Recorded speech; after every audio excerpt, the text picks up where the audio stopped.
What? Matthew Whipple. What's going on, stranger? Not too much, man. How you doing? I'm well. I'm really Good, you well. look well. Thank you. Thank you, Uh, man. I'm well. thanks, Matthew. Meet my partner, Keely. Hi, Keely. Nice to meet you. Hey, Matthew. How do you guys know each other? Lovers from the 70s. Oh, Yeah, pretty much. it was a There'll be good a time. lot of people here that were lovers from the 70s, I'm sure. We go way back to when Jurassic Park was actually like a realist and dinosaurs actually roamed the land. We worked together in 2009 and 2012 and 2018 or something like that. Seriously, right? Oh, are you an art director? Not at all. I'm a lighting artist. Oh, lighting artist. Cool. Yeah. That's like an art director. Don't, get out of here.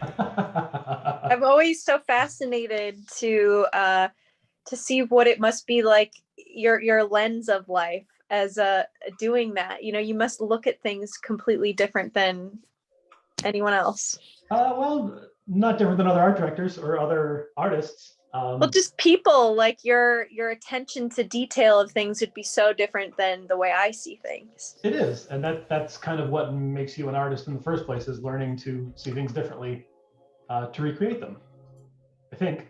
But it's definitely been a learned skill for me. It's not something that most people just have, and then they're like, oh, I see things differently, I should become an artist. It's one of those practice a lot kind of things, and then it happens. Zach, good to see you. Hey, Lance. Long time. It has been a very long time. We were just talking about, I think the last time I saw Matthew up there was 1983. 1980 is the Return of the Jedi launch. How you been? Good. Yeah, I've been good. I'm in Charlottesville now. I think last time I saw you was like 2007 or something. Yeah, that's right. Yeah. Charlottesville. Hey, Jen. What's up? Hey, you tell me.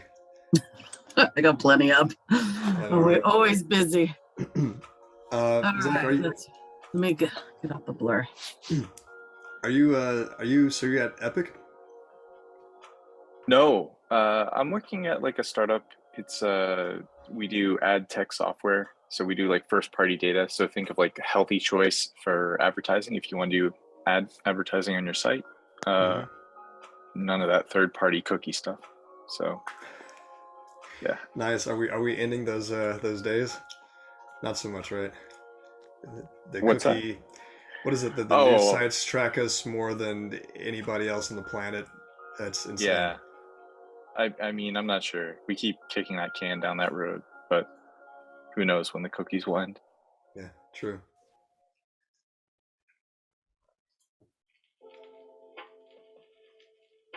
Jen, we gotta get back to our deep conversation.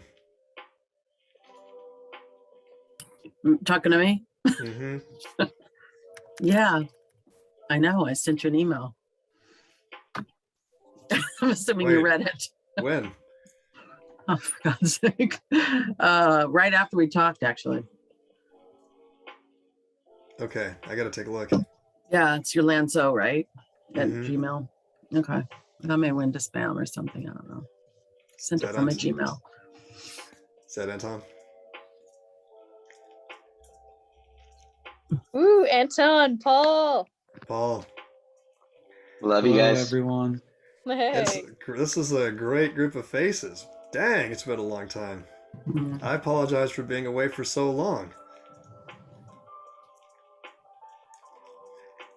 Matt, Thank you for having us. Oh man, this is the time to make this change, right? Thank you, brother. Absolutely.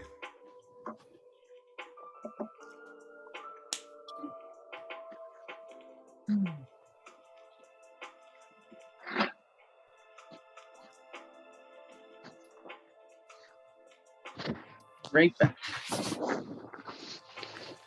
We'll wait till 7:10 and then we'll start. Beautiful.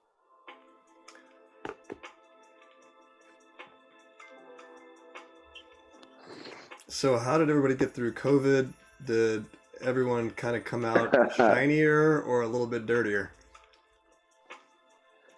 was bumpy, for sure. Yeah. Bumpy personally, bumpy for relationships, bumpy for work, bumpy all over the fucking place. Mm-hmm. To put it nicely. But great now. Great now because everything leveled out, or great now because things ended? I don't know. Things did level out, but I don't know if it's because things have ended pandemic-wise, or I don't know, just practicing yoga and trying to communicate with my wife a little more, and job's going good for once in forever. That's really great. That's great. Stop fighting the system. I don't know. I actually helps a lot that I left games. I'm still doing CGI stuff, but it's just way more stable not having to work for a gaming company. For me, I only have to work 40 hours a week. Pays about the same. It's about 4 miles from my house, and I get to live in my house and sleep in my bed. And I wasn't doing those things for a long time. Yeah, true. Because I had to travel for work. So it's really nice to have that side of things. It makes a lot of stuff easier. Yeah, I bet. Yeah, you were doing the kind of Valley to Orange County thing for a while, right? For years, yeah. About 4 years. So yeah, I get to sleep in my bed. It's lovely. The bed I'm paying for. Hey, look at that. I remember commuting from Orange County to Long Beach. That was fun. Yeah, for a that's couple of never years. fun. That was before I moved to Oregon, and I quit everything. I was like, I'm out of here. I can't do it anymore. I need trees. So smart. Such a good move. And Definitely, you're on the edge of nowhere. You're so on the edge of nowhere. You got stickers on your wall like depicting it. Oh yeah, well those are stencils I did. No, but like we have a fuck Biden flag surround me, so I'm very much steeped in Trump country. Chip it away at him. You know what? So, good. I'm glad you're doing it. You got to plant seeds around their barricades. Probably. So it's interesting. So there are some changes, but I don't know. I work for a Habitat for Humanity. Is one of my. I don't know if I told you. So we're building our first home this year, and the other part-time job is doing bookkeeping for money management for rep payees, seniors and disabled who can't manage their money, get an SSI. So these two distinct jobs, and get to do what I was doing for the big companies and a lot less stress-ish. Nonprofits are pretty crazy. Do a lot of stuff. So yeah. So I'm interested in becoming executive director. So for the affiliates, that's kind of the track I'm pursuing right now. That's really great to hear. Yeah, I think last time we spoke, I was telling you about the hummingbirds that we rescued, and you mentioned some of the people that you had worked with down here in LA, and I haven't reached out to them, like Anna in particular. I haven't reached out to her to say, hey, we've got a friend in common, but I got a message from a couple days ago that the hummingbirds are doing great. Yeah. Yeah, the Wetlands and Wildlife Care Center in Huntington Beach. Yeah, they're a hardworking crew there. You know what? If no one shows up beyond this, I think one of the things I'd like to do. This would be a great intimate conversation. Then, we can bring this a little bit closer in, and if everyone just wants to kind of pop in, tell us who they are and what they're doing here. We're also recording this, so some people are going to come back and refer to this a little bit later.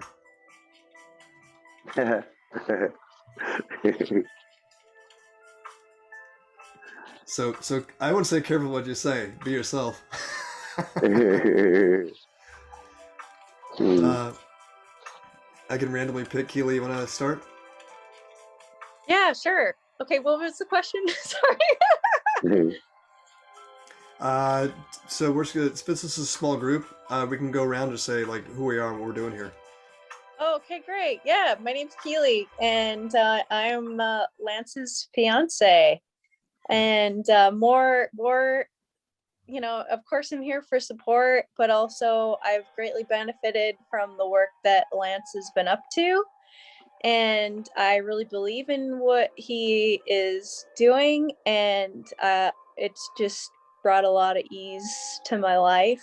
And I think one thing is well, a big difference that's brought a big difference to like our arguments. We have we've had really smooth like arguments, I would say, and that's how I know like this shit's working. Mm-hmm. So That is a true story. Thank you. yeah. Anton. Hi, my name is Anton, and I don't drive to my bed or leave my bed ever. Um, that's brutal. That's really tough. Right. Congratulations on your success, brother. I met Lance about a year ago in Mexico, and I had a wonderful trip. I just moved from California to Mexico with my girlfriend of 8 years. Um, Halfway through the trip, she wanted to part ways, and a few weeks into that, I was almost murdered by the cartel. And since then, I've had a complete dismantling of my life experience to where a golden boy who can do no wrong has been absolutely fucking ambushed by every single thing that could go wrong for the last year has gone wrong. And Lance has been such a great brother and just been like, hey, man, let me help you out with this. I'm working on this project. And I was like, I can't even fucking face myself right now, man. I'm like, I'm not going to do that. I'm not even going to return your text. And, you know, I know Lance as a dear brother and a person who really cares. And as I've seen him put this project together, I could only trust that the universe has put Lance in my life at that moment in that really pivotal time in my life experience to help put me back on track or give me some inspiration and guidance. You know, I had the opportunity to spend just a few moments with Lance, but it was clear that he was a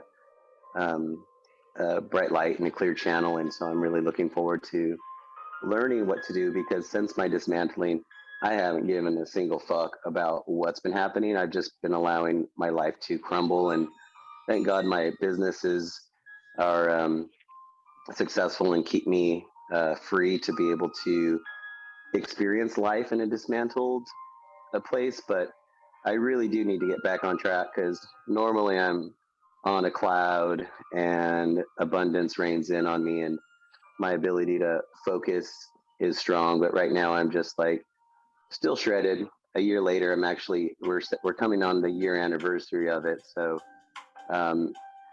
I know I just trusted Lance, and this journey that he's been on will be helpful for me when I decide to move forward with my life experience. So thank you all for letting me join you. Appreciate you all so much. Absolutely. So glad Thanks you're for here. sharing that. Glad to have you. Yeah. Paul. Hello, everyone. I think the only people I know here is Lance and Keely, but it's very nice to meet the rest of you. I'm Paul Guzik. I just moved to California.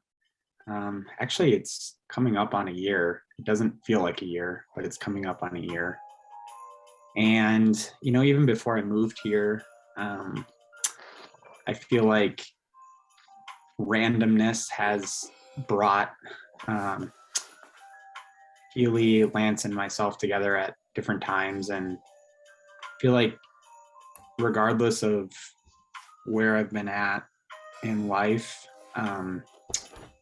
every time I get an opportunity to spend with them has been a good time, and has been an experience where I've learned. I think, like, in the line of work that I'm in, you know, a lot of people, I feel like, take a certain level of like seriousness to life. And I think, although that's important, it's also important to be open-minded and be thoughtful and have fun. And so I guess why I'm here is because I have never been steered wrong by these two individuals. And to be completely honest with you, I don't even know beyond the word like meditation, like what we're going to do today, but I'm really excited to be here, and I'm really excited to learn. Awesome. Thanks, Paul. Jen. So you asked why I'm showing up today. Yeah. That's a loaded You question. you can answer it however you want. Try to keep my my ADHD mind focused here.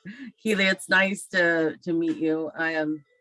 Lance and I met, I don't remember when we meet. Well, when I was living in Redwood City and you're working on Shrek 1. Okay, so it was a long time ago. Sorry, I'm spilling stuff about you. But and I had a place for rent with a bunch of gals, and it was like females only. And then Lance, of course, answered the ad, and I said, "Did you read the ad?" I said, "But you're interesting. Come, I want to meet you." That's literally how we met. So Lance and I are definitely kind of like intellectuals. When we talk, we just go everywhere. We talk about whatever, if it's metaphysics, Catholic theology, at kind of the gut level, like the most esoteric of things. I think it was in I can't remember. It was like 2014. My own dismantling happened, where I spent a year and a half trying to get sober in a 12-step program and I had been sober in another one for years. I'm going to be 32 years this year. But this one has to do with avoidance attachment and anxious attachment. And I was really blessed with having earned enough money, because I couldn't work for the whole year, and year and a half even. And I mean, you're sober, I can't remember now. It was February 2014. It's a big deal because I think before then I had not let go of any of that pain and all that trauma and all that stuff. It was just an explosion, a volcano. I had gone through a trauma timeline, trauma therapy. It was very more cerebral. But there's something to be said about being in a safe place where you can grow, just completely let go of everything. So every dream I had shattered and everything else. And so I was building back up. And so as Lance and I talked, a week ago or a couple weeks ago, sounded like, talking about that similar journey on his end in terms of, and things and the route he was taking. And I was sharing kind of some parallels. And so that's kind of why I'm here as well, is just kind of to I don't know, keep him accountable. Because I'm that girl, I am.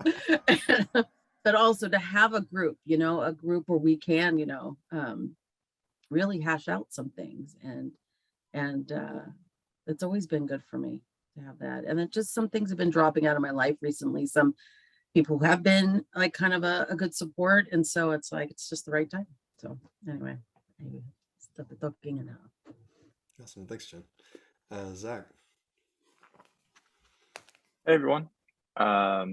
So I had the pleasure of working with Lance a long time ago in Los Angeles at EA, and Lance was kind of like that big persona on campus. Someone who I was like, oh, I'd like to be like this person or better than. It was more like competitive, but like not competitive at all, because Lance was like head and shoulders way above and was doing awesome stuff. And I was like, well, anyway. But then I left LA, moved around a bunch, and then started on kind of my own journey, and kind of kept Lance in like this social media orbit thing where we're not really interacting, maybe like happy birthdays or something, I don't know. And then I saw some of Lance's posts and I was like, oh, I see that there's some stuff here that I'm also interested in. I'll also see that Lance has some insight. He seems to know some things that, I would like to learn more about. So that's why I'm here. So thanks for having me. Thanks for being here. Matt. Hi, I'm Matt. I've known Lance, like I was just mentioning, for 13 or 14 years. We worked together at EA a bajillion years ago. He and I worked at 3 different places together and had layoffs at, I don't know, at least 2 out of 3 of them, or probably 3 out of 3 of them, or just left them. So it's our industry has been a bumpy ride for me, and I think it may have been for Lance as well. And I just wanted to check in on him And he sometimes it's some of those places he always had a big smile for you, but I worried that sometimes I could see a little bit of sadness in his eyes. And he didn't when I saw the little video he put up. So I just thought, that's great. And I would like to tell him so. I'm glad to see you're smiling and that you seem really happy. I don't really know what this whole thing is about, but I've had about a 25-year yoga practice and an off and on meditation practice. So these things interest me. So I'm just here to support a homie and tell him I'm glad he's got a big smile on his face and that things are going well in his life, and that I just sit quietly by and support him in the group, see what's going on. Awesome. Thanks, Matt. Yeah, this is awesome. So this is great because it's an intimate group. I'm gonna go a little bit deep in a couple of areas, and then we'll just kind of really kick everything off. So, since you guys know me from the way back, most of us met at a time when I had come out of I ended an engagement that really kind of sent me on a very long, very intense journey of insanely hard partying. It was a way to distract myself from the pain that I was unwilling to face at the time. And that pain that I was unwilling to face at the time was linked to making promises to a person and then taking the promises away. And I felt like I had just kind of blown up something that was, that we were trying to build. We would have not been together in the long run because we were just completely separate people.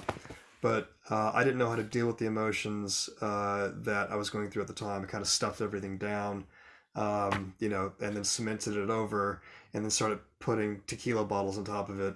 And then eventually built a monument out of it. So a lot of us met roughly at around that time when things were starting to settle down. And so I think right around 2013, things started to change. There was a point where I got kind of fatigued from the whole thing. When you move to New Orleans and you live 4 doors down from Bourbon Street, and the office is a quarter mile away. And you gotta walk from like office to house. Like it has a tendency to kick the shit out of your liver. And so, I had this little light bulb moment one day, and then from that point on, things slowly started to I hit the top of the peak, and things started to come down. There was, I'd say that journey really ended November 2019. When I had my very last big blow up, and I was able to take a step back for a brief moment and kind of see that, see myself in how I had been using alcohol as a means of escape and avoidance for a really long time.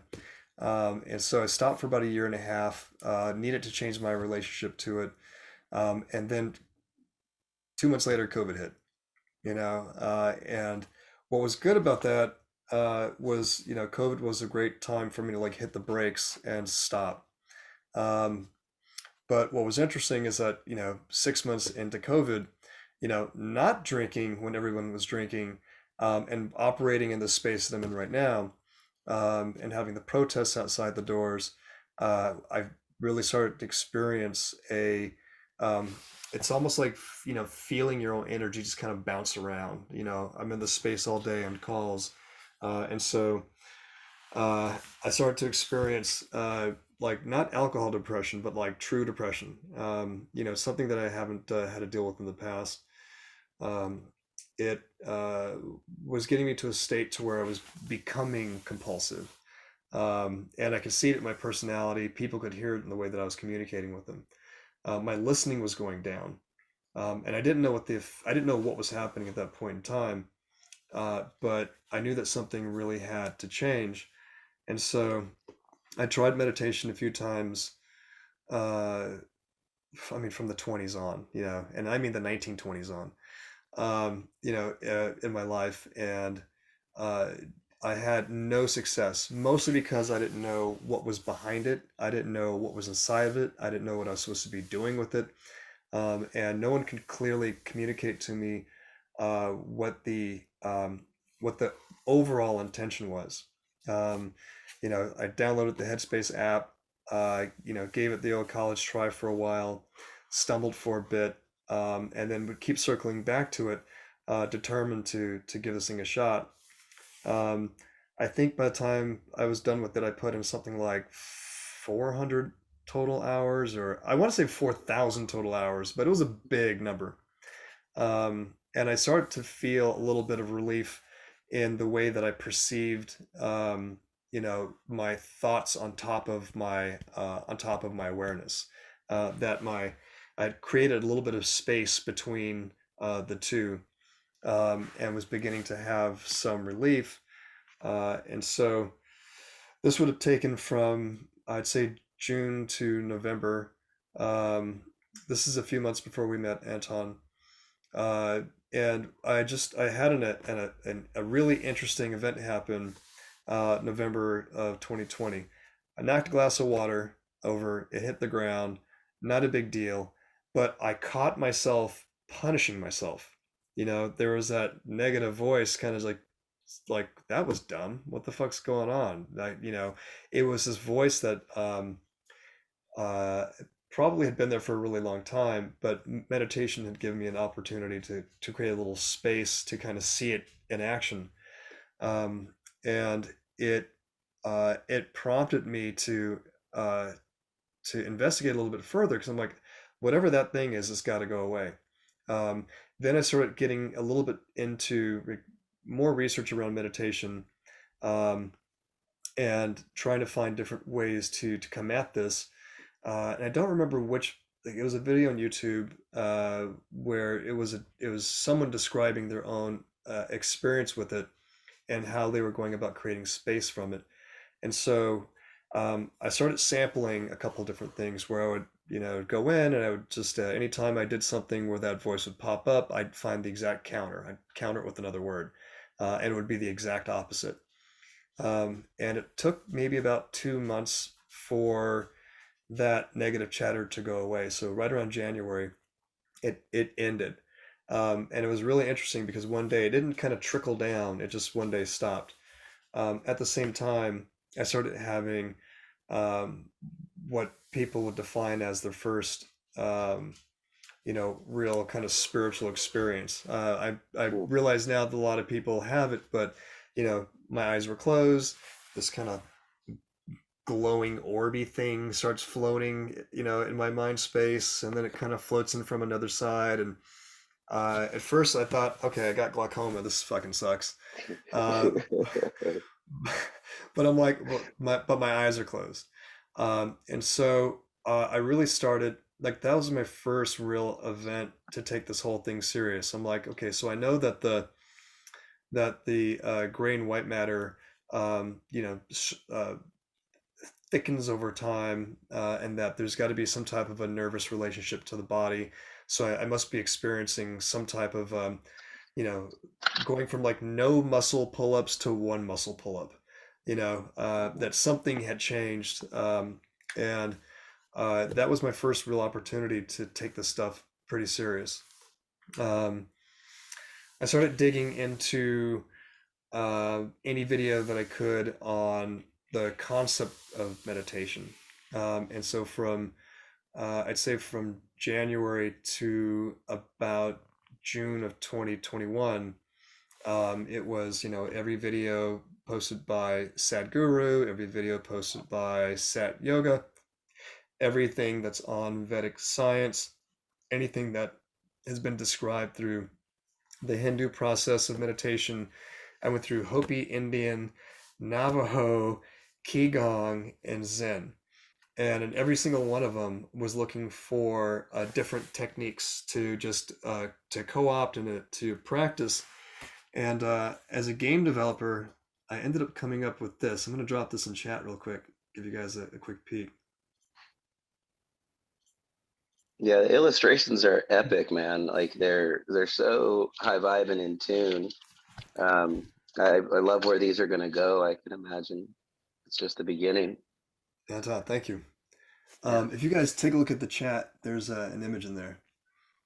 It's a process. So the inner nerd in me was like, okay, um, you know, the spiritual process is it's an insanely dense uh, avenue to kind of dive into.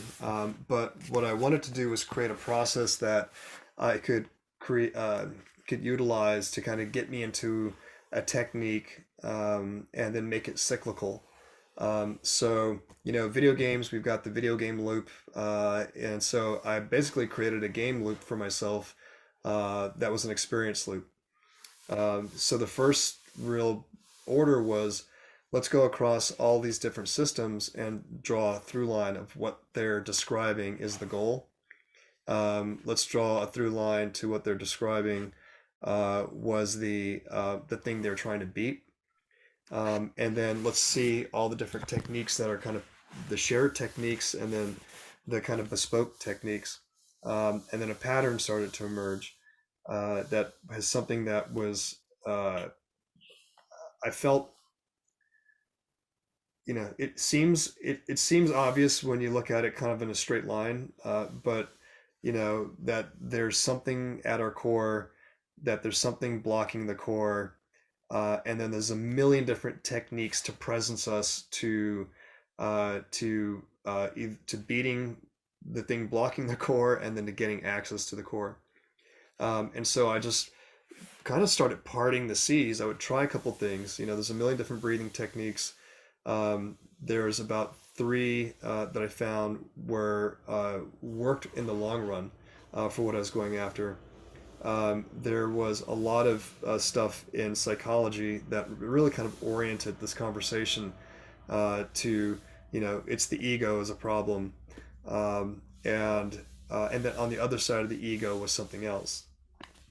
And so the first experience that I had beyond the mind within the body was nerve sensitivity. Have you guys experienced that so far? Like you get a little tingling when you meditate? Yeah. Usually Okay. doing breath work.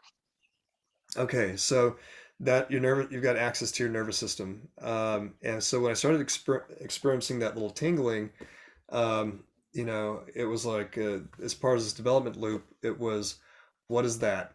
What's happening? And what do I think is happening? And let's do some research. Lo and behold, it was the longer the breath, the shallower the breath, the more sensitive the nerves become, and then the more the mind is strengthened, that sensitivity just starts to expand throughout the body. And so that became added to this process loop, that there's something that I need to do with my mind, and now there's something I need to do with my body, and that these are both kind of intertwined in this process. And so this image I'm dropping in chat I was live, I apologize, but I live outside the world of Zoom calls and I can't find the chat feature on my Android. And I imagine somebody might have some help for me here. I'm not able to see the images on the chat either. Is there like a button or something that shows up that On the bottom right of my Android, I have a more button where it takes me to chat, meeting settings, and minimize settings, background filters. And when I select on chat, I'll enter test right now. This should be where your, did my test come up? your test came up? Okay, I yeah, see but that. I don't see anything coming from, okay, yeah, I see the chat at the bottom now, but I don't see anything else here. Okay, let Yeah, me thank you, Zach. Here, let's You need to figure it out because this image is incredible. It is so incredible. Oh Is this my that gosh. multicolored? Is this the multicolored image with like the man kind of like on his profile? Mm-mm. blew me away, man. That's like the kind of stuff you see in your meditations and dreams. It was beautiful. It is Thank you beautiful. very much. This I'm gonna is Mhm. let me share. Uh, let's see if I can do this. You guys can see this folder. Yep. Okay. do you think it's like a phone Okay. versus computer type of thing, or It might be. Maybe. I'm on a phone, but I can see the folder now. I don't want to hold the group up, but I can see the folder now. Let's see. Stop share. Yeah, and I can. No, don't. It's okay. Let me just. So let me show you this process real quick. So this was the process. How do I move this thing? There we go. Yeah, I have visual on that now. Okay. Right. So it was, you know, it's what do I think is happening? Let me put my attention on it. Let me put my imagination towards it. Um, you know, there's tingling in my body. Let's do some investigation, and then do some research and examination. Let's experiment and test whatever we thought the hypothesis was, and let's see if we can start linking the sensations. And then it was, building some type of a model of what I thought was happening, and then kind of looping back around. That was really the big process. And then we were in. Can you see this second image?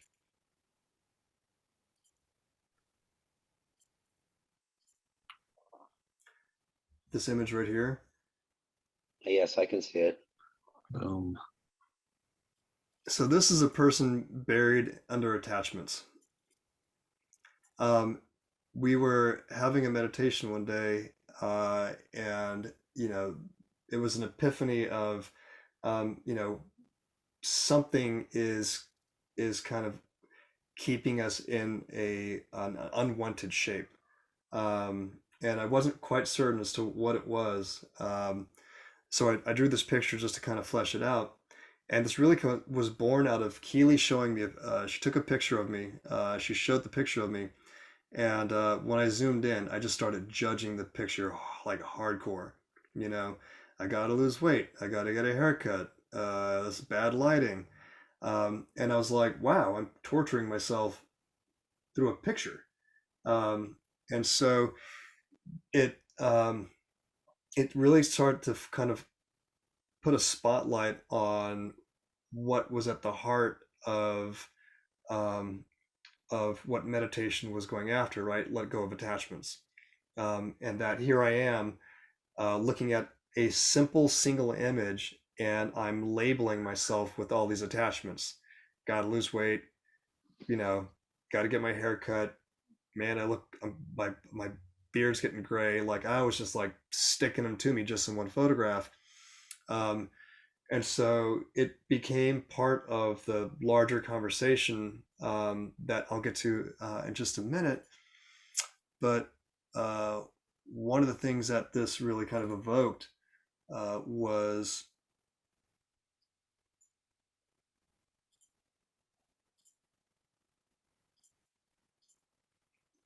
this thing that in another meditation, I just kind of grabbed a pen and I started drawing down what was happening in the visualization system, and just trying to see how chaotic it actually was. And as I started sketching this stuff out, I'm like, holy shit, I'm fucking compulsive. Like all that was the chaos of my mind at a moment to moment basis. It was the thoughts, it was the images, it was the kind of repeatedness of certain things. I would catch myself, you know, wiping my eyebrow or, kind of doing something to the hair, scratching my chin. And they're all kind of tied into the same thing, that they were these compulsive behaviors. And so stop sharing that.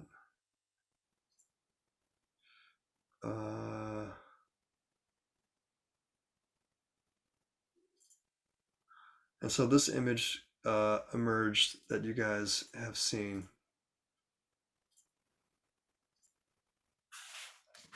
That underneath all that labeling, there there's your true self. That if you could find a way to kind of peel these things back and get rid of them one at a time, your self will actually be revealed. Um, and so these images were really the kind of first step into me kind of like trying to wrap my head around what the discussion was. It's interesting when you hear someone like Sadhguru talk, because when he describes things, you don't have things in your experience, like they're abstract until they're in your experience. And as things become in your experience, you're like, oh, okay, I get that. Now I got to go back and listen to this video all over again. And there was a point in time a few months ago where uh, I heard him all the way through in something that he was describing, and I'm like, yep, I understand that. Yep, I understand that. Yep, I understand that. I'm very clear with the beginning of this and to the very end of this. And so I went back and started reading some of the sutras, and kind of poking through them. And lo and behold, the stuff that I couldn't understand before was just like kind of in plain sight. So I'll go ahead and stop. And so, the journey then became, I can now distill all this stuff down into an experience. And the intention a few months ago, up until maybe about 4 or 5 months ago, was to create this book called Spirituality Demystified. That at the top of your this kind of straight line is your superconscious. It's blocked by the ego. The ego is made up of your identity, and all of the kind of components that describe the kind of every religion around spirituality. They can mostly be reduced into they can be clarified into a handful of talking points. And if we can get people oriented to these simple talking points, then they too can have a simpler process. And for example, it was one day, there was this aha moment with the name Shiva, and the kind of 33 million gods of the Hindu religion. It was, oh, Shiva is the 33 million gods described in duality. So Kali, the goddess, is Shiva in a different form, as the destructor, the and birth. So she represents both ends, And then I start looking at the Hindu gods, and I'm like, oh, they're not like the Norse gods or any of the others. They're truly describing a duality of an event. You'll have a god of intellect and no intellect, of drunk and not drunk. And so I was like, okay, cool, we can collapse Shiva down into one thing. So as I started assembling all this content, I had a conversation with a friend of mine who's been watching me go through this process. She's not doing this growth work, but she's very in tune with what I'm up to. And she said, that's not your voice. Go do something else. So I was like, okay, cool. You're right. Let me just scrap this whole thing. And that was a blessing in disguise. The process that I had to go through is really looking at like simplifying and turning it into a language that I can understand and can communicate with other people. And so all of the Hindu stuff that I co-opted, and the Zen stuff that I co-opted, and all the language that other people would describe things as, I just kind of scrubbed the whole thing and started over, and then started drawing models on an instruction level basis. So we've got 5 senses. They go into the brain. There's no experience that we ever have outside of our own body, because everything's being experienced on the side of the body. It made me realize that every argument that I had with Keely was not her issue, it was my issue. That in anything That I'm right about everything. and that she's completely right about everything. That's too funny. It actually triggered this conversation. Just gonna jump around for a quick second.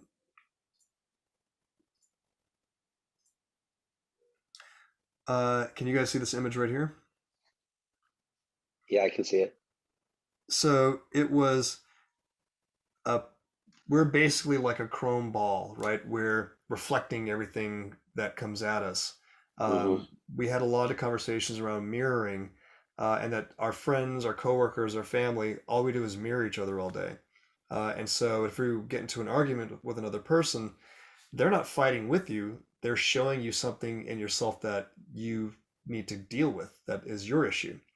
Um, and so it doesn't matter whether it's like, judgment or love or depression or anger or sadness. And these are all being reflected back at us.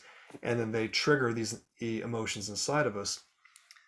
And so the models then became, um, you know, we are shaped by our stories, right? That's what all those images were telling me. That we are programming ourselves in language and in symbolism, and that we have been doing it since before we could speak.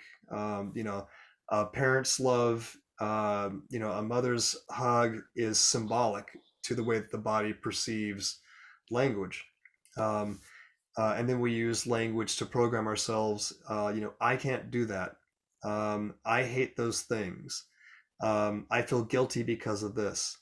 The psyche takes all that programming and it goes, well, I guess you are. And it takes this kind of nice spherical shape that the superconscious wants to be, and it superimposes the ego on top of it.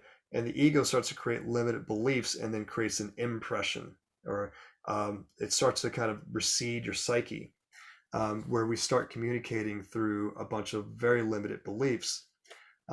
So once I saw that, I really started getting into a deep investigation of my own stories and saw a pattern emerge, of um, all the stories that I have to describe myself, all the objects I've identified myself with from the time I was a child, every unfulfilled desire, every trauma was creating fear, resistance, avoidance, anger, basically everything that's dumped down into the subconscious. And so I've been on this mad quest for about a year to dismantle every story that I have in my psyche, to let it go. And at first, I had no clue as to what I was doing, because it seemed abstract, until in a meditation, I was sitting down one day, um, and I was getting my breath to about 4 breaths a minute. I was super, super calm, and was going through a process of letting go of stories.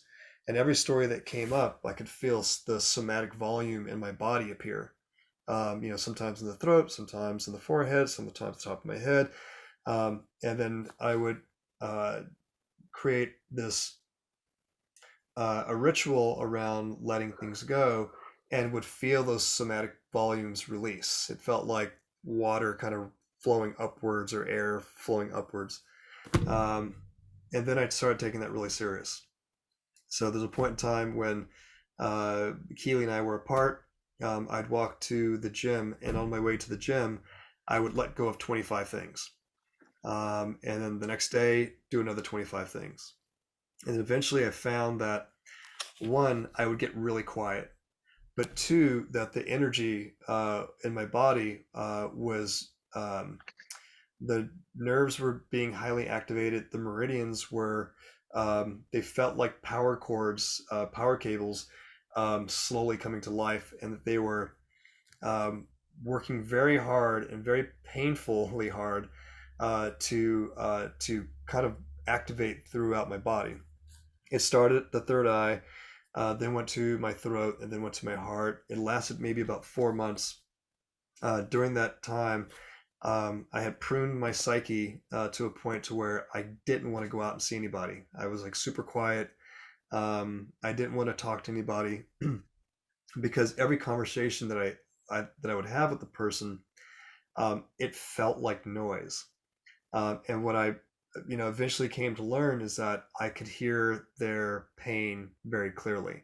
That every time I would let go of my own stories, it would no longer become this a mirror that I have to utilize in my own body, and could hear their story very clearly. And then over time, the compulsive uh, thoughts and actions started going away. And then eventually the neurotic actions started going away. So ADHD has been gone, OCD has been gone. And it really made me realize that anything that is an event related to a traumatic event related to childhood is part of this mechanism of letting things go, and can also be cured. So narcissism, bipolar, you can kind of name it. They're all kind of in the same family. So it's been a deep quest to kind of scrub the psyche. And about 2 or 3 months ago, I hit this kind of next stage, which is why I'm doing all this stuff right now. Um, I've got to the inner core of my being, and that was really this kind of light bulb moment to go, now I need to turn this around and start talking with other people and then doing with this other people. So this is a super long story short, but this has been this kind of journey uh, of kind of deep mental discovery. But as the somatic blocks got released, it's a deep connection into the nervous system, to where now I'm commanding the body to activate the immune system, to activate, the cells in the nerves, the cells inside the muscles, the cells of the skin. You can get your whole body vibrating. You can create, kind of virtual energy in and around the body to stimulate the nerves in very interesting ways. And so this is this whole talk. This is kind of what we're doing right now, which is, freeing the mind so you can free the body. And when you get to those sensitive energies, you can do some deep some energy channeling, and start calling in things that seem a little abstract. Lance, can I ask you a question? Please. When we met in Mexico, where were you at on the timeline of this discovery or this journey? Were you being quiet and pulled, hearing the chatter of other people's thoughts, or where were you at? Yeah, I was just going through the beginning of this. So when we first got to Mexico, the first couple of weeks we were just doing our practice. And then one day, I was alone. Keely and Kelsey had left, and Kelsey, if you remember, is a pre-K teacher. And she said, I asked her how she functions in the world as a pre-K teacher, and she said, "Oh, I see everyone as their 5-year-old expressed," and which I thought was a really interesting statement. And she said, as we were heading out the door, she goes, "Oh, you should do some child trauma meditation." And at first I'm like, I don't know what the fuck she's talking about, but I'll go ahead and give this thing a shot. She told me what her experience was with her first child trauma. And so I tried to use its resolution. And so what came up, my meditations up to that point had been mindful meditations. It was, go in, be quiet, observe your thoughts, don't get connected, sit there for as long as you can, and just enjoy. And so I went to the meditation, and just sarcastically I was like, all right, body, show me a child trauma, and it was, yeah, right, Jen, I was whisked to this picture of my oldest sister yelling at my middle sister yelling at me turning around, yelling back at my middle sister, and then my middle sister yelling back at my older sister. And in the background was my dad yelling at my mom, and my mom was shrinking. And that was like this very powerful moment of my siblings. We all co-opted my dad's anger. We all use it in different fashions. Um, my parents were separated when I was 2, so I co-opted a lot of his anger and probably my sister's anger, the way they kind of rendered it. But the way that I would use my anger is to push people out of the way that was like bugging the hell out of me. And it didn't matter what it was. I would use my anger to be like, I'm not going to fight you, but I need you away from me. My oldest sister would use it as a weapon to manipulate, and my middle sister used it as a kind of a needling, a way to kind of needle people away from her. So uh, the way that Kelsey dealt with her child meditation, she described it as, current me walked into the scene of young me, and just comforted myself and just said, it's all over. You're not going to deal with this stuff again. So I parroted that in mine, walked into the scene, and told myself, hey, now you see where your anger comes from. You don't have to be like this anymore. You've adopted something that you don't want, and we're going to let this go. And the second after that, there was this like distinct pop in my forehead. And by the time the girls came back home, like a half hour later, my palms and the soles of my feet and the forehead felt like they were on fire. Like it literally felt like someone had taken a hot poker and just kind of like jabbed my skull. And they're like, "Well, how you doing?" I'm like, "Something's happening. Whatever's happening is insane. This kind of heat it's going from my palm and it's radiating up to my elbow, and it hasn't. And the ones from my soles of my feet have risen up to my knees, and I'm just experiencing where they're trying to go to. So that night I was just monitoring it. I thought I also like broke something in my body, but the very next day I was like, okay, something's here.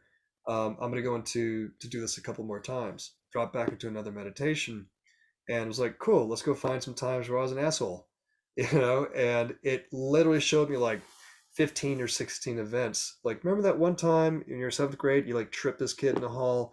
Remember this one time when you were like, it's like all these like random events, and every single one of them, I would go through and forgive myself for doing it.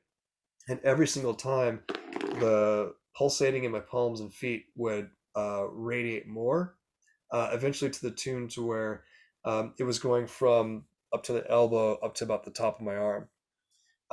So that was like a real first discovery. But what I didn't know I was doing at that point in time, when you prune the psyche, it's almost like you've got a water balloon and you're scooping water out of it, and now it's got to take time to kind of fill back in.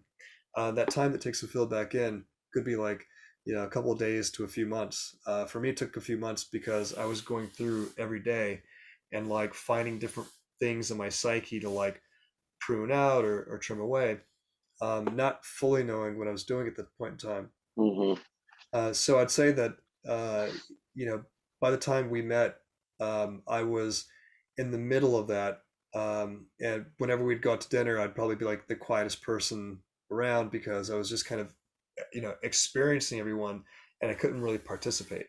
Because every time I participated, I would hear, I could hear the pain in somebody else's story, but it wasn't really clear of what I was hearing. Thank you. Absolutely. But you've covered a lot of territory since then. The the two big markers in this whole process were, um, in one of the sutras, Buddha describes having a pointed mind. Um, and so, I didn't quite know what that was at the point in time, but I was clear that we have a fragmented mind. And so I started putting a bunch of these dots together. And this is also the whole purpose for this kind of new move in life. The way that I see society right now is, our minds have become highly fragmented. The fragmentation is due to um, us consuming things that need to be judged, right? So the way the ego operates is an experience comes in. If it's observed, then great. There's no harm, no foul. But if it's judged, good experiences get split into your identity. Bad experiences get dumped into the subconscious. And so you could look at, say, like 100 years ago, where you know maybe you had to deal with a car or a radio or some neighbors or your church or a couple of neighbors, but you're not judging things at this kind of hyper speed that we're doing it through social media, through our work engagements, um, and so having conversation. Well, actually, looking at my own experience in COVID, where I could see my own compulsive behaviors like dramatically different than they were 6 months before COVID hit, or definitely different than like maybe the last 10 years. I just saw that we are in a highly fragmented state of it's a war of identity basically. That the kind of tribal mentality of the ego says anything that where we have alignment we call tribe, and anything where we have misalignment, we call conflict. And so you can look at social media, you can look at the news, you can just kind of step outside your door, and you can see that the world is in conflict. We're in a world where the egos are basically doing this. We're all in compulsive behaviors, and we can't stop it. And that the only path to kind of freeing yourself is to create a system to letting go of your stories. Thank you. Mm-hmm. So, Lance, what do you want to leave people with on this call? That is a very good question. A couple things. I'm going to share a couple more pictures. All these pictures are really interesting in their own because there's a lot of depth that we haven't got into. But here's a really fascinating one.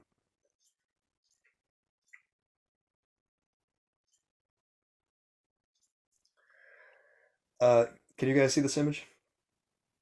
I can see it. Okay. Yeah. So a couple months back, I was like, okay, I need to understand how deep our programming goes because it's easy to describe, you know, uh, DNA and epigenetics and our parents and our kind of school experiences and our life experiences. But let's see how much I can draw out of here and really kind of go deep.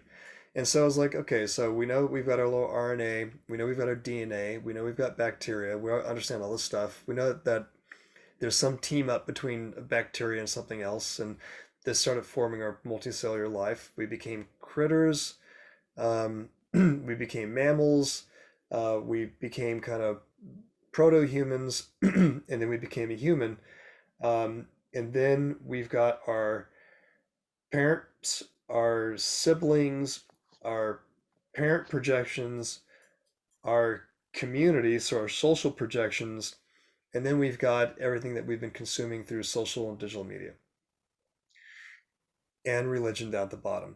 It's like, god damn, right? And this is one of the reasons why we're in a state of such kind of mental chaos is because, we've got our parents tell us you have to become this shape in life. That's their wish for you is counter to your true nature, right? Your true nature is going to discover whatever it is you want to do for yourself. Um, our community says you have to function like this. Our culture says these are things that are important to you. The religions say these things are important to you. And the reality is they're all stories. None of them are real. They all form your identity and they should all be scrubbed from the psyche. That's a different conversation, but it means that every story that we tell to one another is we're basically telling people our programming. If I said I had a bad day at work and you asked me why, and just kind of reversing the conversation, I'm like, well, my boss had me stay late, the prick. Okay, well, I'm staying late and he's a prick. So staying late, I've lost my time, and he's a prick, which means we're adversarial, or I view this person as in conflict with my own interests. Um, Now I can start backing my way through all those stories, and you're going to find those stories all have some root in your childhood, and that they're expressed in more complicated ways. But all of these stories are kind of packed into the psyche in categories, right? So that if we were to deconstruct us as like a visualization of an analytic, um, we would all have fear, we would all have anxiety, we would all have entitlement, judgment, justification, guilt. um, whew, man, it's a list. It's a huge list, and then every one of those categories are made up of a series of stories, right? So um, if you've got anxiety, you have to have fear, because a story of fear is an experience of pain at some point in time in your past that you do not want to relive. And so anxiety gets linked to fear when uh, there's a timeline coming up, there's a person you've got to talk to on this timeline, or a project that you've got to get done, and you haven't done it, and then slowly the anxiety just builds up, right? It's basically saying, hey, there's your body's saying there's this deadline coming up, and I'm reminding you, but you're not doing the work, and so I'm just letting you know there's this highly painful this discomfort in your body associated with what happens if you get to that timeline, the end of that time, and you haven't done this work. Well, the body goes through all these mechanics of we're going to experience some type of pain, and so deprogramming all these stories will ultimately get rid of anxiety, will get rid of fear, we'll get rid of depression, and we'll get rid of just kind of all the negative aspects. There's a practice I want to get into a little bit later on, before we break, so you guys can kind of experience in real time. But I want to show you one last picture.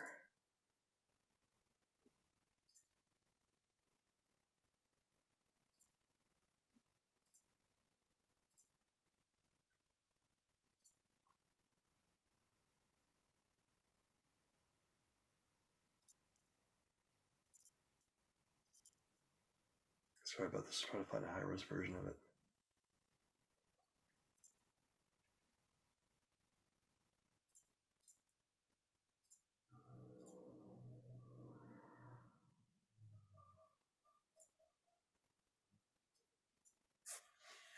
Okay, can you guys see this picture? Can you guys see this screen? Yep. Yes. Okay. So Yeah, I can see it now. Okay. So, okay. So the mind has several stages as you dismantle the stories, and it's kind of a hidden UI in your visualization system. So if you guys use like a face mask to meditate, if you meditate in the dark, you can definitely experience all of these. Most of us are here. That when we close our mind, you'll, especially when you wake up in the morning, you may see something like this. There's these kind of like splotchy patterns that come kind of fade, come in and out. This is the activity of your mind. These are all your kind of compulsive thoughts and actions, kind of just coming in and out of your visualization system. This was that glowing that I experienced as I started having some meditative experiences. It started turning into something like this, where it was, different colors, which symbolized that the somatic blocks in the body, those were being released.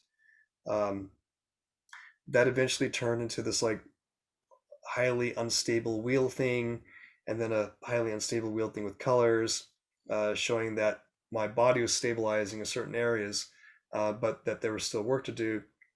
And then it became a stable wheel, and then a triangle, and then a fixed point.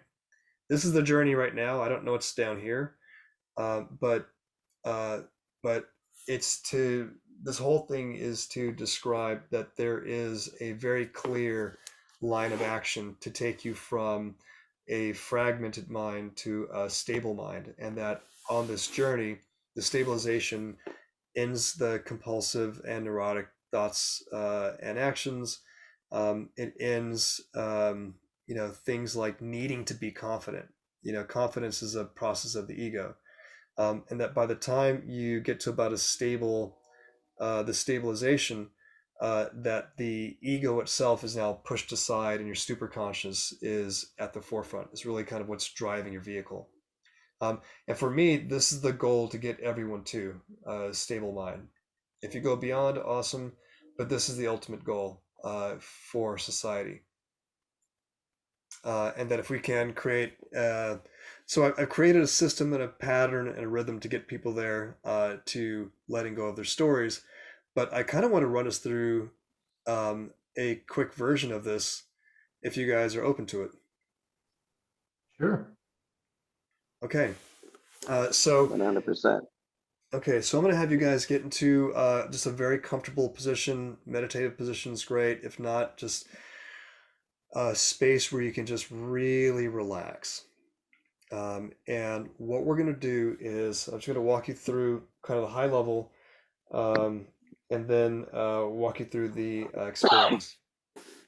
So one of the things that I had to do was push out everything that I thought I knew. The inner nerd in me was really trying to kind of hold on to science and medicine and anatomy as a set of measures to kind of push everything against, to push it through.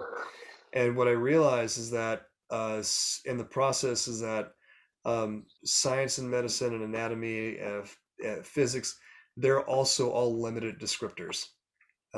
They are our way of showing that we're learning the mechanics of how we function, but they're a far cry from how we actually function. They're describing bits and pieces, and so I kind of push them all out and start all over again. And so, what I'm gonna ask you to do right now is to kind of clear your mind. You've got nowhere to go, nothing to do, no one to talk to. Right? It's just us for the next couple minutes walking through this process. You're going to keep your eyes closed. And what I'm going to ask you to do is take 16 long breaths. The inhale sounds like it's about a second. The exhale is going to be about 12 to 15 seconds. So it'll sound something like this.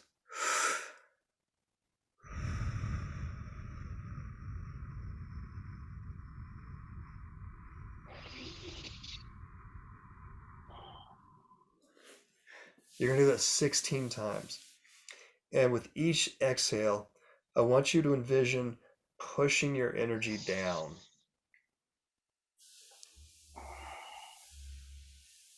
The purpose of this is to calm the body and to get you to really feeling the somatic volumes as we bring up a story.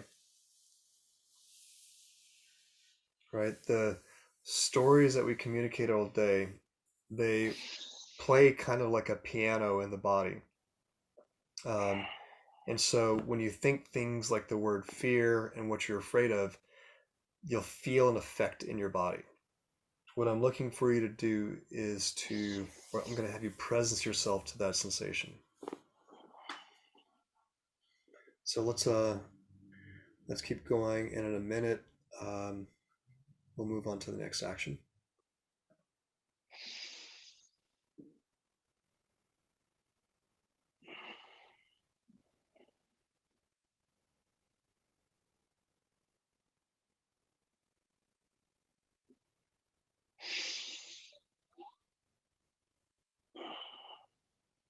Okay, just a quick show of hands. We all have anxiety, but we all have it at different degrees and at different times. Does anybody, just for a quick show of hands, have any anxiety in their life right now? Okay. Okay. Okay. Okay. Everything you're going to do right now is in your own mind. I'm going to presence you to the word anxiety. I want you to think about the word anxiety and what you're anxious about. And I want you to feel in your body if something shows up, a sensation, a volume, a tingle.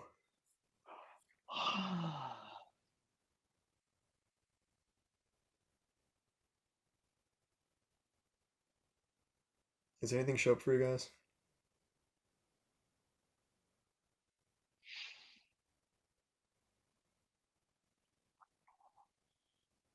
Do you guys feel like a space in your body where the anxiety is, it's kind of like applying pressure, maybe it's a little tight? For me right now is I'm on like maybe 5 breaths. Okay. I can Okay. start feeling the normal tremors in my body, so I'm a little bit behind that. So one of the preps I do for this, because I think it was hard for me to start this without jumping in. I tap my left hand, my right hand on each leg. What that does is it kind of shuffles the brain left, right. So if I'm in my left or my right, it equalizes that a bit. And then I just sit for a while to start feeling the tremors, because that, so I can know what's normalized, like what's my normal vibe, so to speak. And then as I'm breathing, then I could kind of go there. So I just want to kind of share that with you. That's always a preparatory thing I do. I didn't do that this time, and that's why it was taking me longer to kind of tune in. But then I Okay. started doing my practice, and I thought, okay, just FYI. So, Okay. Thank you for sharing that. Mm-hmm. sure. I feel it in the back part, like the back of my neck, Mm-hmm. off to the side of the vertebrae. Mm. And interestingly, I have like felt what I've suspected to be an enlarged lymph node. Mm-hmm. And I actually ended up getting an ultrasound of it after probably 8 months of feeling it every day. Mm-hmm.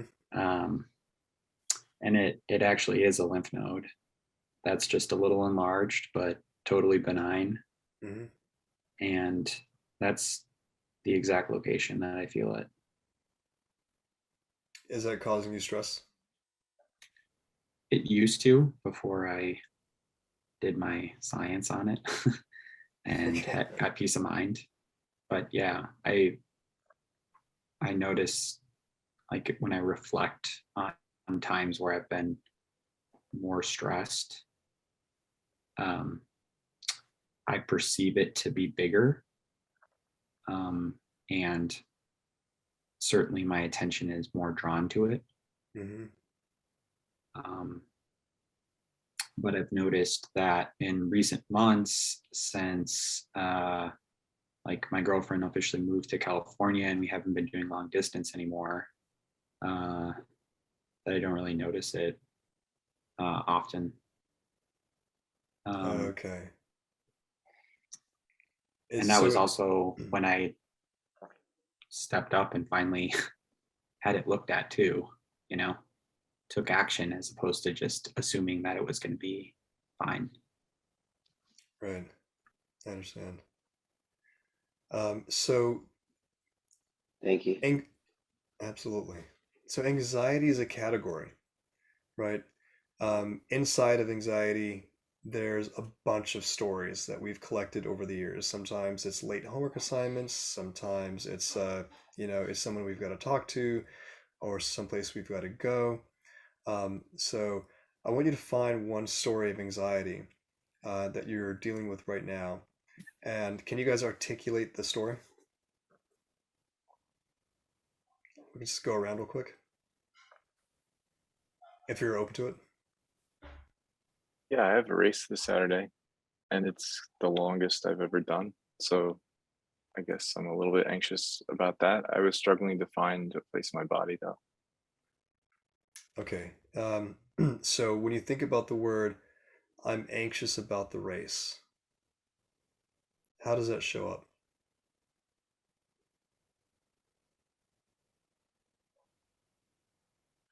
I don't know, maybe like some tingling in my arms, like my forearms. Like when you think about it, it's a new sensation that pops up. Yeah. Okay. So you described the story string, um, new race, and what is in it? What's about the new race and then the longest race that has you anxious? I strained my left uh, rotator cuff not that long ago, and I'm hoping I'm healed enough to do the like monkey bar type stuff and you know, overhead arms thing. I'm super good with words, Lance. So you have anxiety linked to performance, and that you feel that it may impact your performance, or that you may injure yourself further. Yeah, I think it's about performance and not wanting to let my trainer and teammates down. Um, I think I'm okay with like I'd rather not get injured, but that's not what's weighing on me. So what is it about letting your teammates and your trainer down? Oh gosh. I mean, we've been training for so long. It's been like 4 or 5 months. So I maybe I feel like I'd be wasting that time or um, not being my truest and strongest, best self. Yeah. Okay. So we can keep going backwards. So in the word performance, where does that come from in your past? Is it performance is usually a parental projection, right? They want to see you do well. They're encouraging you to do well, but it's not always. So what is it in the word performance that has you in particular focusing in on that word?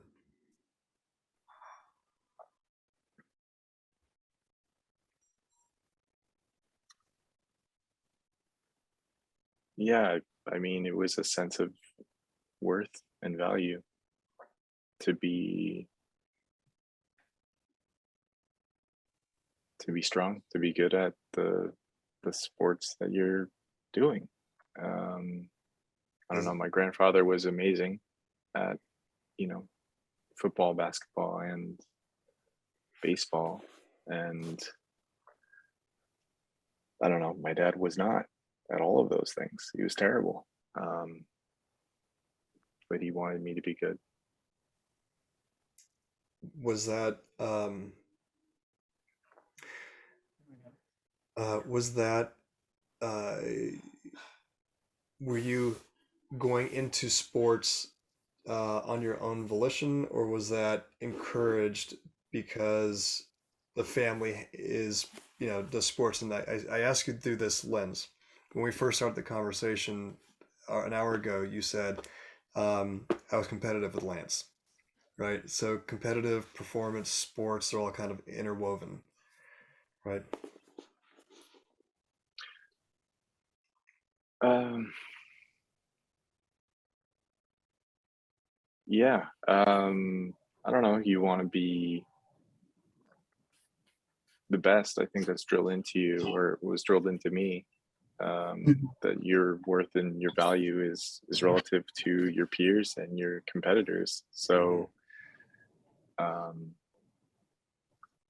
I was often pushed probably further than I wanted to go, or to practices that I didn't want to go to, and I probably didn't like them as much until I started to see that I was better relative to others, which is kind of nonsense because it really depends on your environment and who your competitors are. There's always going to be really good Mm-hmm. people. What happens if you didn't perform? If you didn't try, does letting down become the next thing?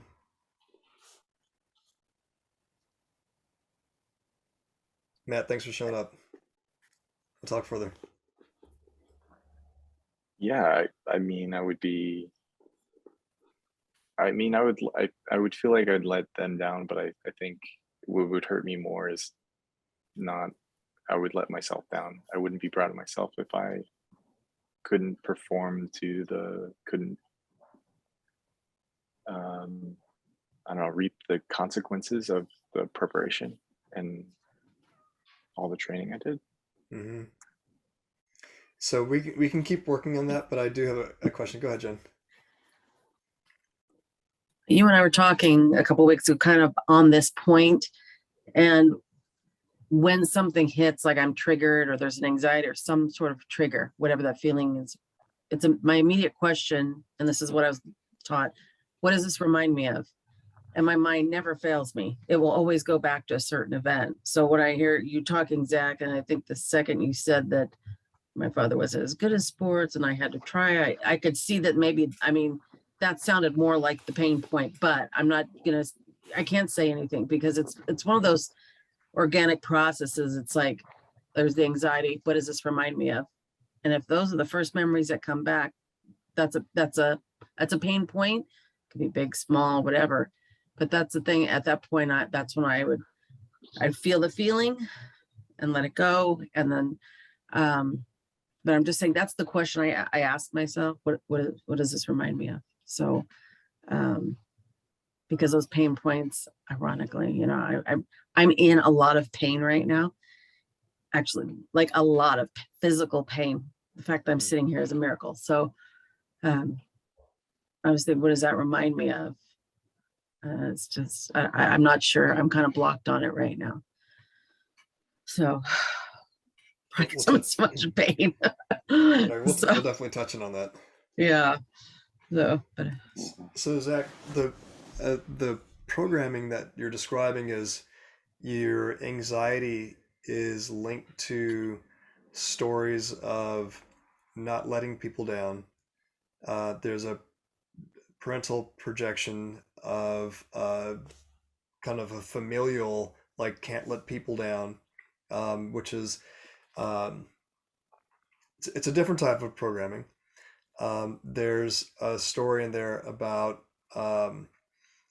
self-worth, self-value, um, all linked into anxiety. So you can kind of like take anxiety and deconstruct it into performance for this one category, and performance to self-worth, and how your family kind of values maybe competition um, uh, and and how it's perceived within the family, right? And so all of those stories are linking back into anxiety. And so one of the things that we do to let all these things go, and it's literally exactly this simple, which is to so close your eyes for a quick second.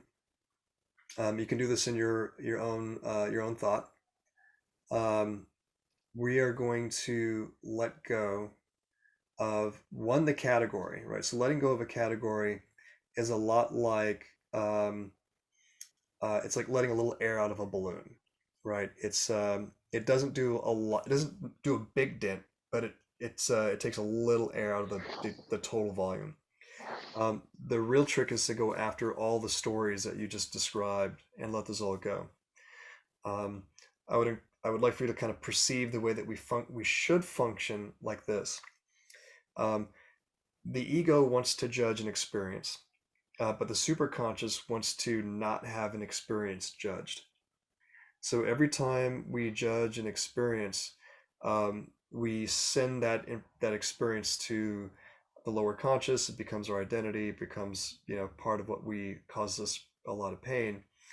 And so you can kind of look at it like this: if two cars get into an accident, the guy who got hit is going to jump out, and he's going to have one set of stories: pissed, angry, upset.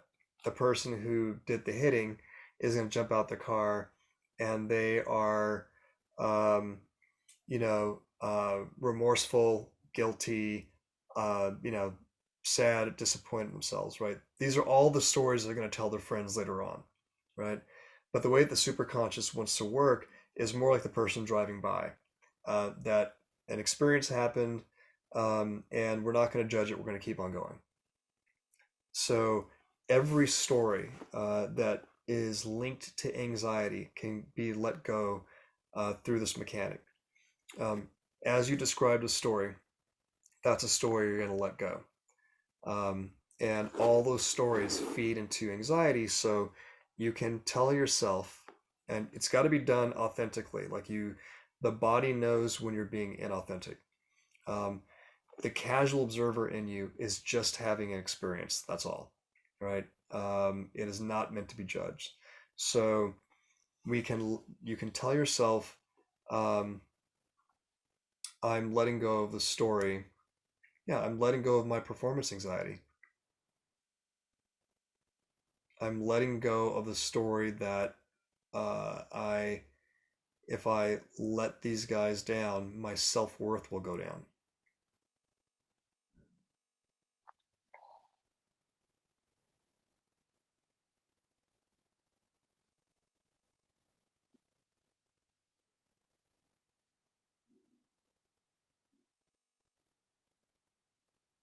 I'm letting go of the value, the weight that I put on myself for competition, which separates me from other people.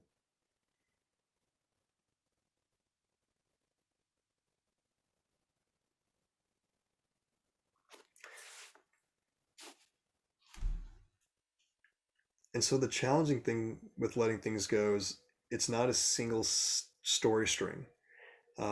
It's right. We would describe a story differently to our, you know, a stranger, an old friend, a child, and a grandparent. We would describe these things very differently, right?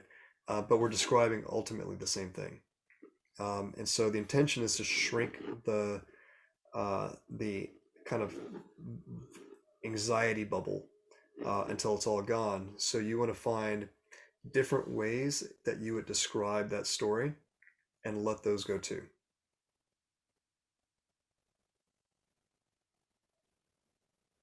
When you're in your body, so I encourage you guys to practice this later on tonight.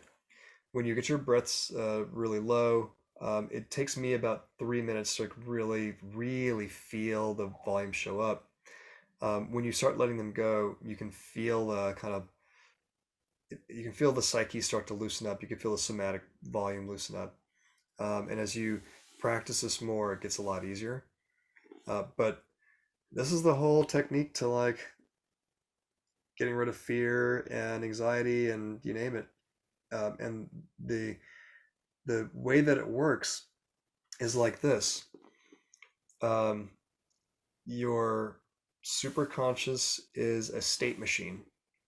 All it does is monitor your environment, right? It monitors sensations in your body. It monitors experiences outside of your body, right? So you hear a bird chirp that you've heard before, your attention goes on it. You'll look at the bird, you know. So every sensation that happens in the body, you know, imagine like a 5-year-old kid running into their parents' bed for the first time, and they're scared. But the kid's never heard this word before, and the parent asks, are you okay? The kid says there's a monster under the bed. The parent goes, oh, you're scared. We've just been programmed by our parent.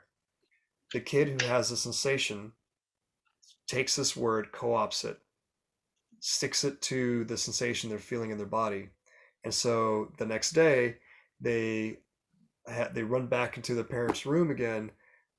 They don't need to make up a new word. They just say, I'm scared. The reason why they say it is because they feel the sensation that's happening in their body. That sensation's been labeled as scared. And now we start adding stories to it. There's a monster under my bed, right? 30 years later, 20 years later, we don't know why we're afraid of the dark. We don't know why these sensations kind of bubble up in us, but it makes us scared, right? We become more complex and we make it more complex, but it's the same story. So the further back you go with these stories, if you can find the root, you can almost dismantle the entire apparatus. If you, but it takes a while. The other ways to do it is to listen to the story that you're telling yourself. So if you go into meditation and you say, what am I afraid of? What am I ashamed of? What do I feel guilty of? Invariably stories will pop up, and you can, in that immediacy, tell yourself, oh, I see. Okay, right. I'm guilty because I took someone's book when I was in junior high school and I still feel guilty from it. I'm letting go of that guilt. And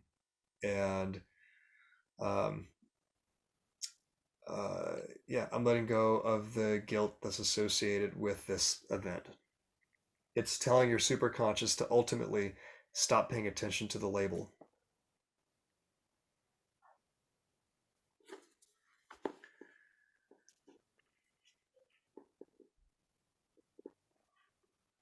Yeah, that's the whole trick to that.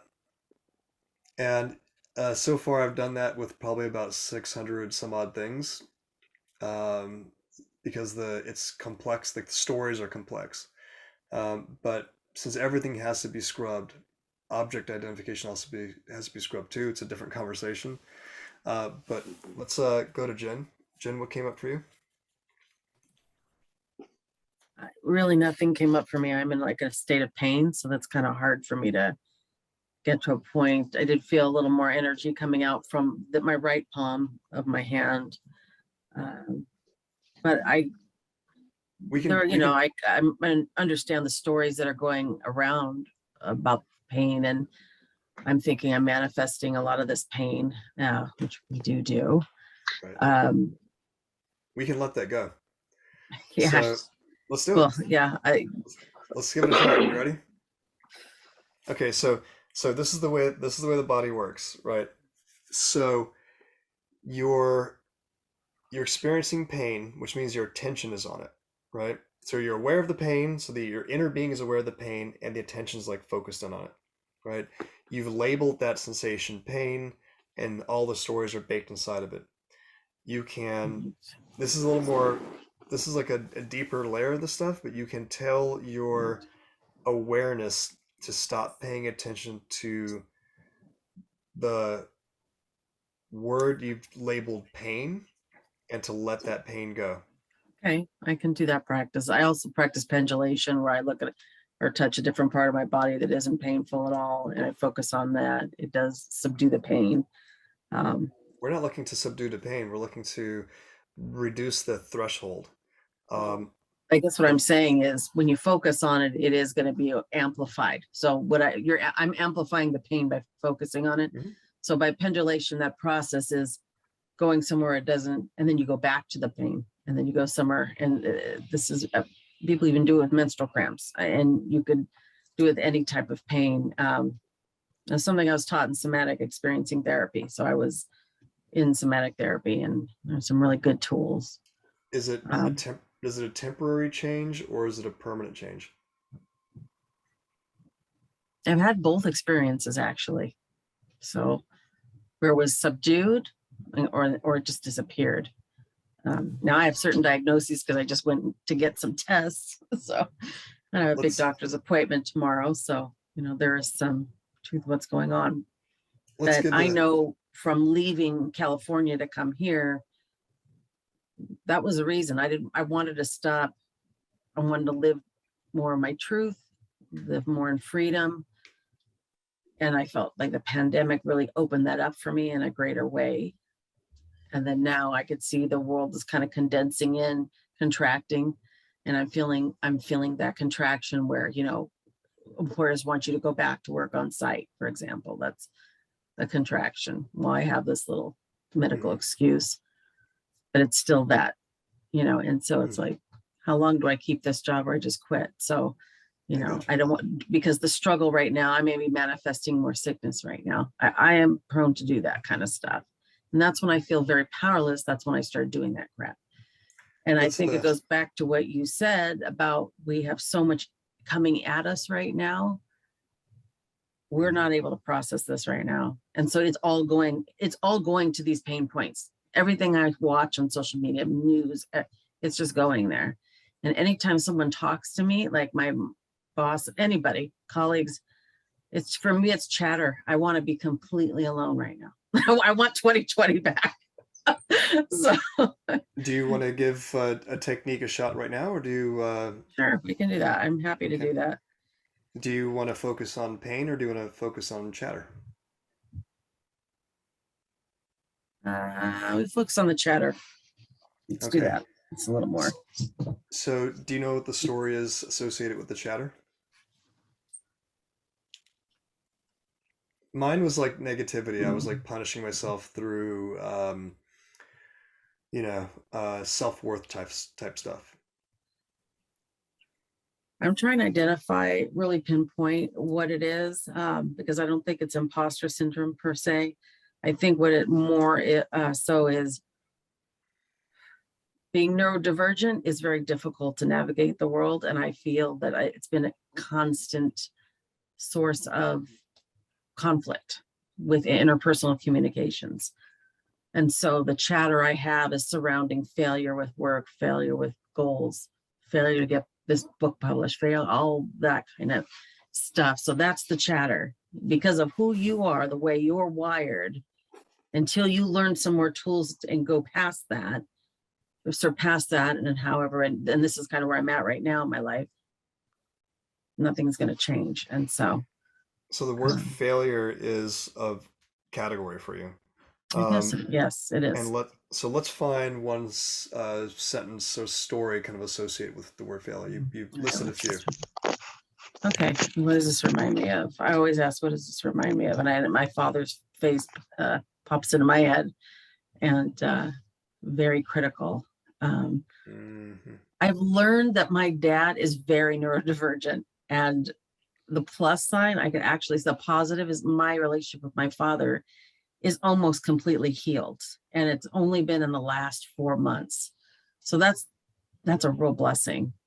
It's also a real blessing to kind of see what I misperceived as a child. Here I am misperceiving an adult who is also neurodivergent and taking his long lectures about things. So there's a memory there. Having to go by play the softball game. I mean, just that kind of hyper focus. And I was taking it personally as being rejected.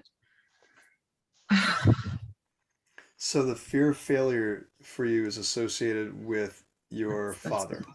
That's a good, thanks, Lance. That cheered me up doing that. That's good. I didn't hear what you said. Say it again. Your fear of failure is associated with your father? I hit right now. That's the face that popped up. I definitely popped my mother up there too, but we'll deal with him right now because that's a relationship that's actually repairing in a big way right now. And that's what came up. I go with the flow. So yes, yeah. Big pain points with my dad my whole life. So what's interesting is that, the challenge with parental projections is that they seem to have a lot of power over us. They do. They have an incredible amount of influence over us. But the influence it counters our choices. It is not our choices that we end up doing. And so, part of the letting go that it sounds like you need to do is letting go of your father's influence over you, and that his influence over you should not determine your success or failure. Right. So let's let that go.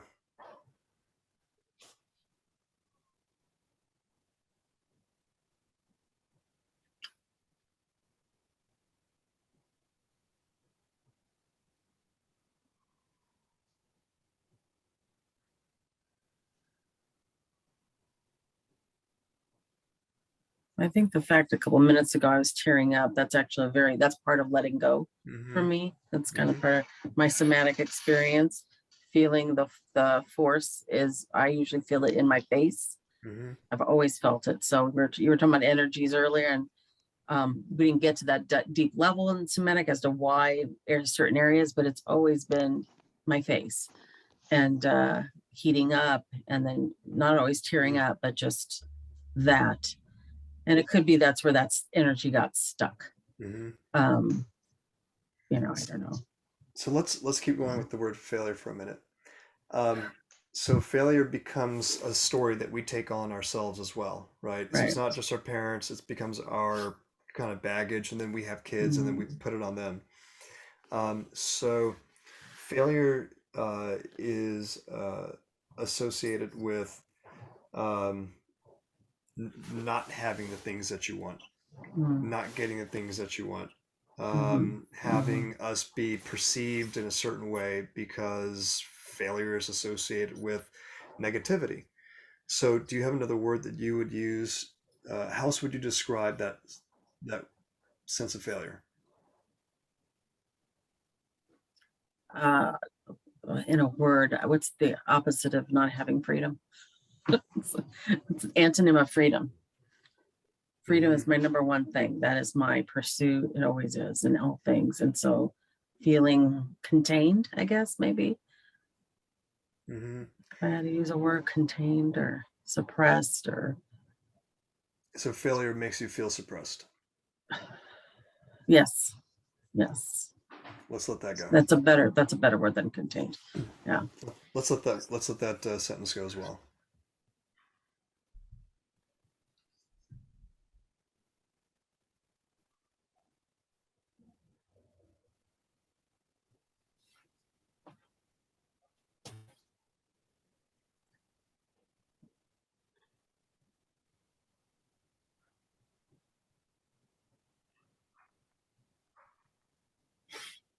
So for me, there's more throbbing right in this area of my face. That's kind of when I'm letting that go. So the interesting thing with all this stuff, guys, is, there's so many stories kind of plugged into our body that it's like having, when the identity starts to solidify over time, it's like it becomes this, I don't know, frozen over lake. And as you go through the practice of letting things go, you start to kind of like crack through the ice and start to thaw things out. But it requires like this like constant hammering. And so there's a way to do this so that you're kind of honoring your body. Every category that is somatically blocked is directly related to the nerve plexus somewhere in the body. And so as you let these things go, you could, if it's survival, like I don't have any money, I don't know how I'm going to eat. Those stories are at the root, which is at the base of your spine. They could be limited beliefs, so at the top of your crown. They could be, kind of the way you vocalize your personal power, which is your throat. And so, you kind of want to build this pattern of letting go of stories from root to crown.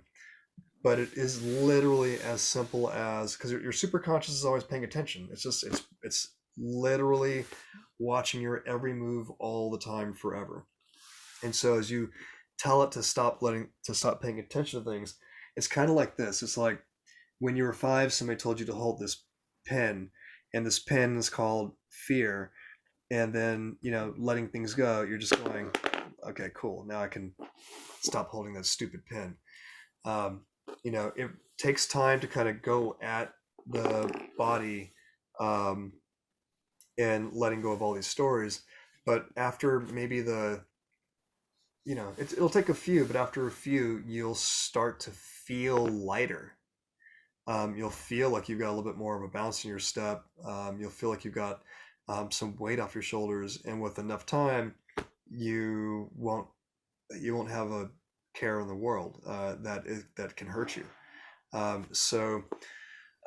It seems nonsensical when it's I'm just letting go of a story, but your inner being is highly aware that it just needs to let go of that experience, and it's ready to move on. So there's a couple other layers to this, which is, the compulsive nature in us wants to become robotic. It wants to do things on repeat. And as you start to let things go, the compulsive nature goes away and you become more present. Um, part of the challenge with the psyche is that, when you're not present because you're thinking of the past or you're thinking of the future. The future is fear, because fear of the unknown. That's the anxiety side of things. And then looking back at the past is like depression and a bunch of other stuff. Um, the As you let these things go, you will find you're actually become more in the present all the time until one day you're just in the present. And so that's really kind of the goal of all this, is to like keep the mind from projecting forwards or backwards in time and just being present. So I'm going to encourage you guys to, in a meditation tonight, try to find 10 things to let go of. Remember, your body is keeping score. So it's definitely watching. If it knows when you're sincere, when you're not. Anton, you want to do one? Yeah, let's do it. Thank you. Okay, absolutely. Okay, so you had anxiety as well. What is linked to your anxiety? I have an anxiety that I'm going to run out of money, and it's crippling to the point where I don't get out of bed to go to work. But I'm grateful that I have a team that goes and does the work that needs to get done. But my presence is necessary, but then I go, fuck it. Like, maybe my presence isn't necessary, and I can release attachment to that and just know that there are going to always be like resources and people that are excited to support my third dimensional life experience. And so I I want to lean more into releasing control of my business to other people. Um, but then I'm like, oh God, if everyone fucks it up, then I'll have to go back to work. And really, all I want to do is like just chill the fuck out and have a good time and feel good and party and dance and celebrate and smile and be with my friends and my brothers and sisters. Yeah. So I got a couple. I got a little something extra for you. We're gonna come back to the anxiety. Have you forgiven your partner? Fuck no. Okay, so Not I even need. close. Okay, Not even close. so here's what I need you to do. Yeah. When someone wrongs us, and we don't forgive them, the only person that's being hurt and tortured is you. And I don't mean that, abstractly. I mean literally. Literally. You're shutting down the inside of your body, thinking that by not forgiving them, they are going to kind of feel the effects of it. But what's happening is you're somatically shutting yourself down. Yeah. And so, um, uh, what I'd like for you to do, you don't have to tell her ever, but you have to tell yourself that you forgive her. And you can do that in your own, just think through the process, but just go, look, we're not, we're not superhuman. We're human. We all make mistakes. We all hurt other people. We all fuck up. We all do things that are against our better wishes and better nature. But that forgiveness ultimately is a tool to releasing a lot of that energy that's kind of bottling you up. So you have to forgive two people. You have to forgive her, and you have to forgive yourself for holding that energy in. I understand.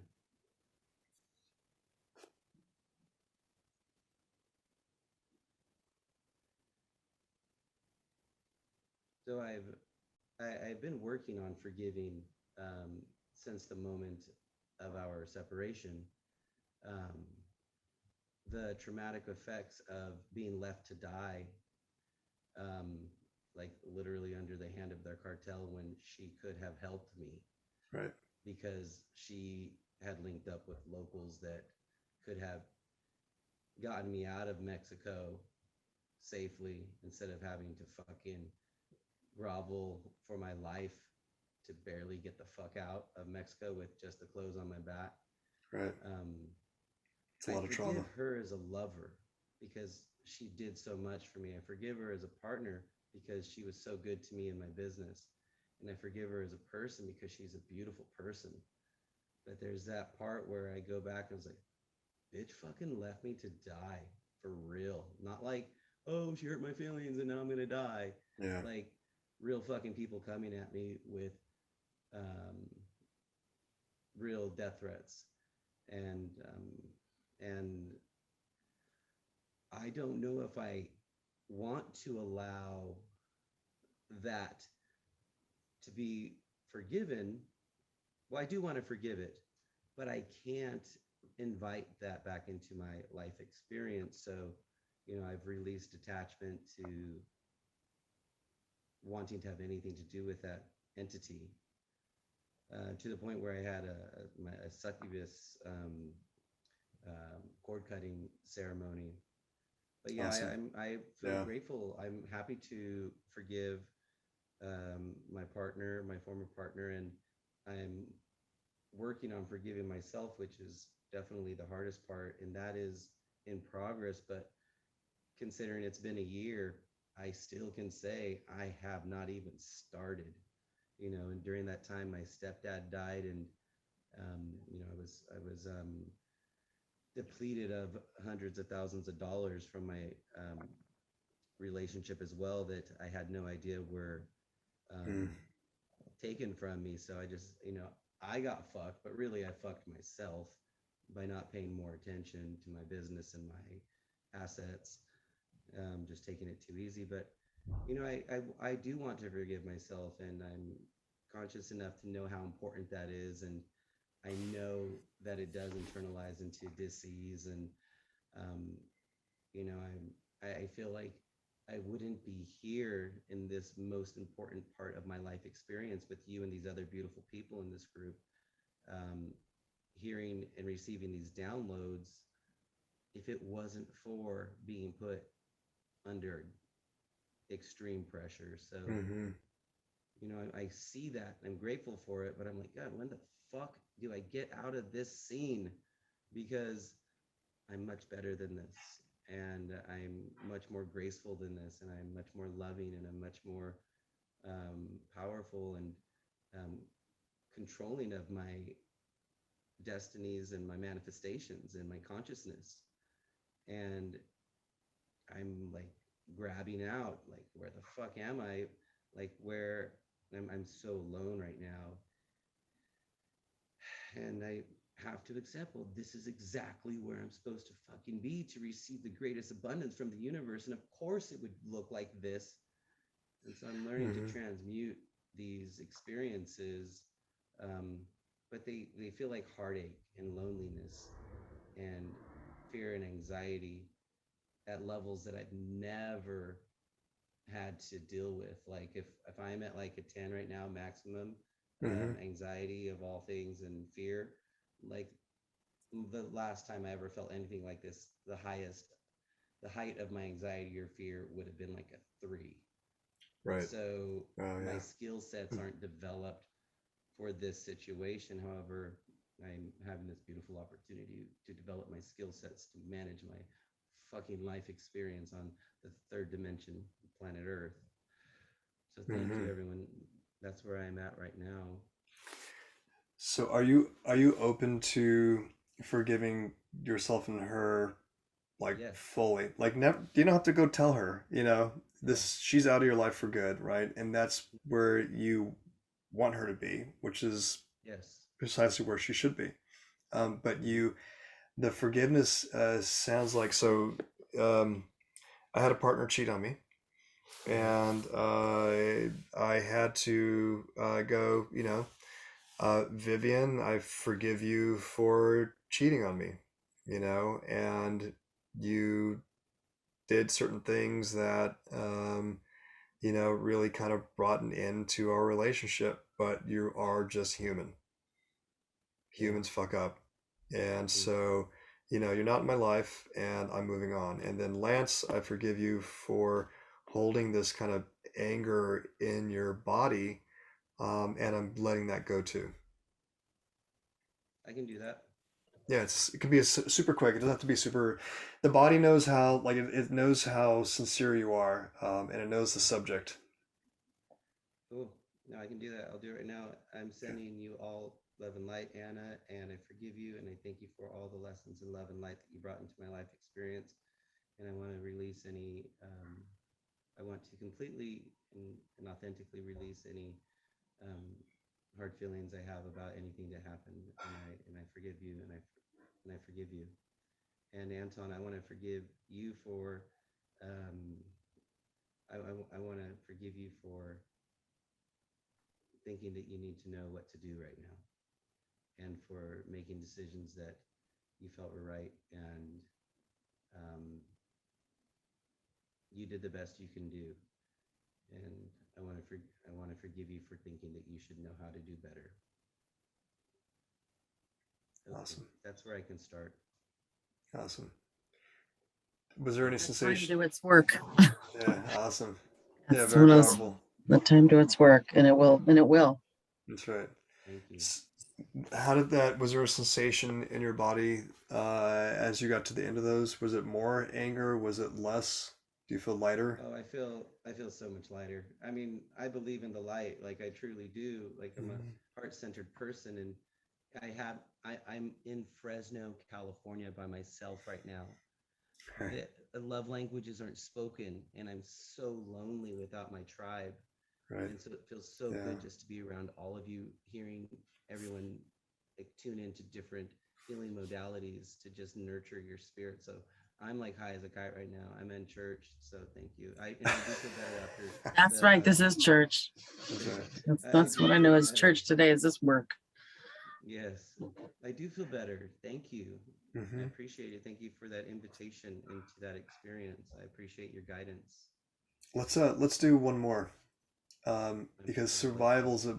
survival's a big one for you too, right? It's linked to resources. It's linked to your stability.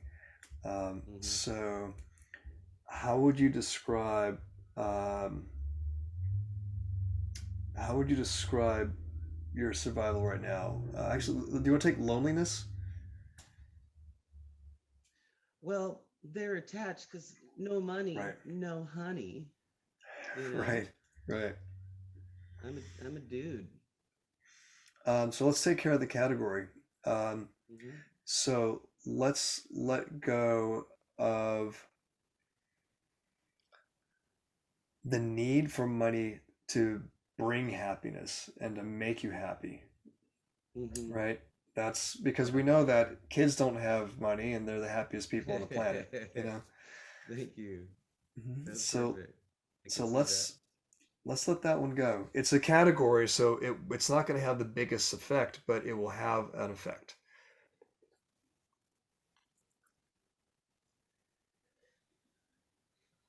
And any Mm. stories that you have around it. Um, Remember, we can describe these things 10 different ways, and all those different ways ultimately need to be let go. You know, it's interesting because I get to live the exact life that I would dream of living if I had what I wanted, the money that I wanted. And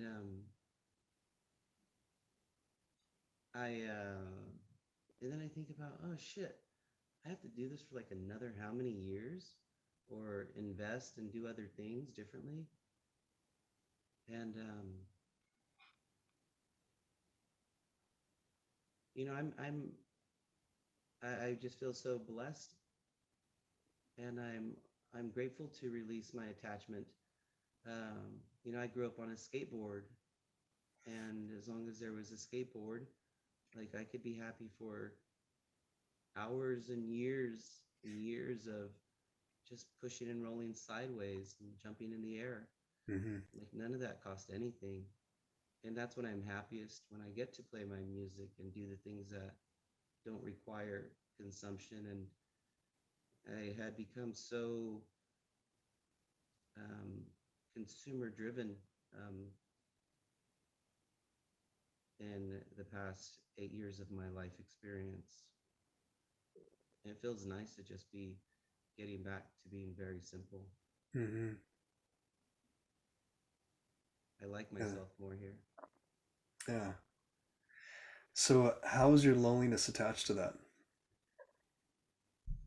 Well, ever since I was a kid, I always imagined that I would grow up, I'd be married by 25, and I'd have this beautiful family. My life experience has been different, but I actually enjoy everything about my single life. Um, but I've always been blessed to have a beautiful relationship from like 2 to 5 years, or from one almost to another. And I'm 45 now, since I was like 21. But every angel that came into my life prepared me for the next angel who raised me to a new level, both spiritually and health wise, in so many ways. And I have anxiety around where my angel is right now. Mm-hmm.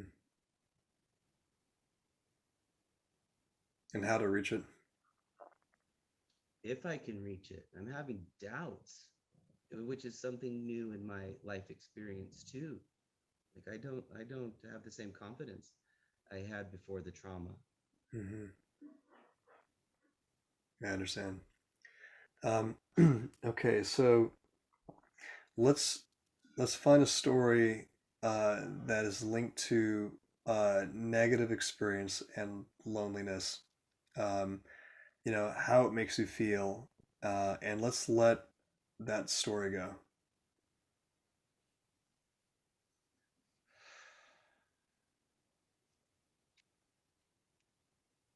I definitely pinpointed my parents' divorce, and I've gone through that, but that was really important to reconnect with. Thank you. Hmm.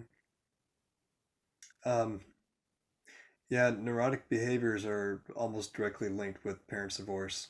Mine's was ADHD and OCD were part of my parents' separation. And I had to find all the stories where I was left alone to kind of do my own thing, um, which is odd in itself to even contemplate that that was the source of the ADHD. Um, Hmm. but uh, but yeah, parents divorce really kind of impacts us in a lot of different ways. How old were you? I don't know. I think I might have been around 6 or 9, Mm-hmm. before the fourth grade,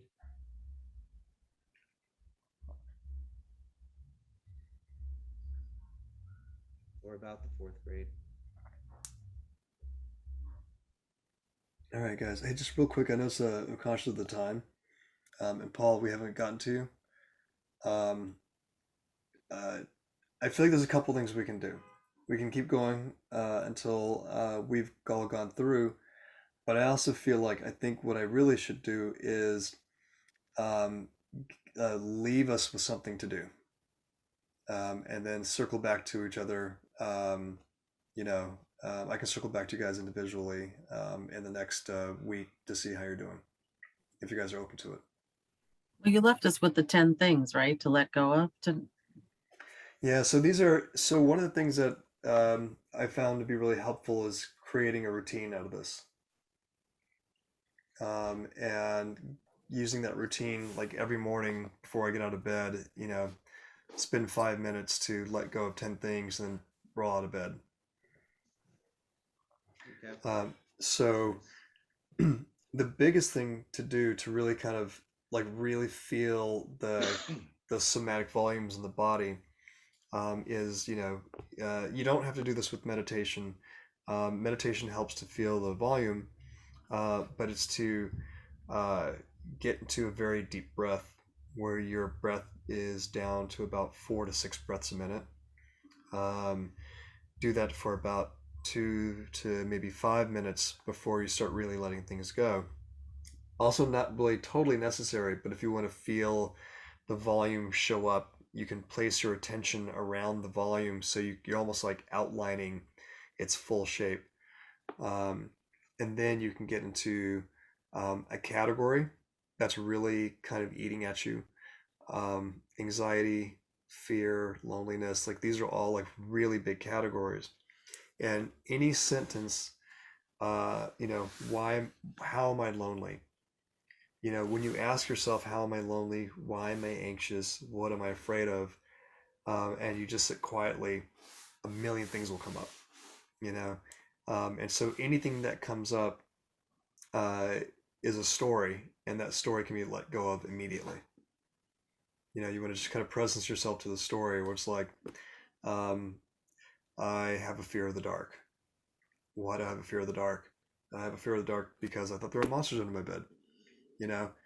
And it's an old ass thing. And, up until like 10 years ago, or whenever I turn the light off, I'd feel a skin on the back of my neck crawl, you know? And so, it's that becomes my category I'm gonna go after, which is, fear. And so I would go, all right, I've got a fear of the dark. Okay, I'm not afraid of the dark. I understand what it's doing to my body, and I'm letting fear of the dark go. Sayonara. What else am I afraid of? I'm afraid of losing, my partner to an illness, but I know that that's me projecting, and I'm just, it could be a bazillion different things, but I'm actively choosing one thing. I'm gonna let that story go as well. What else am I afraid of? So just kind of create this pattern for you, wrapped around one central feature. And then every morning, try to knock out 10 things. You can change the categories up, you can kind of move around. Limited beliefs are a fun one as well. Forgiveness is a big one because we all have a shit ton of people that need to be forgiven. I literally had to forgive every ex-girlfriend for all the fights that we've been into and the kind of trauma that came out of it, and I had to forgive myself for being a participant and being a person who, it's a two-way street, for being a person who brought trauma to the relationship as well. um, uh, the It helps to write out the categories sometimes because it helps create a picture of your own kind of map of your mind. We all have roughly the same things: shame, guilt, entitlement, embarrassment, fear, anxiety, like you name it. Those are just like the big tent poles. And inside those are the stories that need to be let go of. And all of them, by the way, have a different, they correspond to a different space inside the body. So, um, you know, depending on where you're targeting, survival is at the root.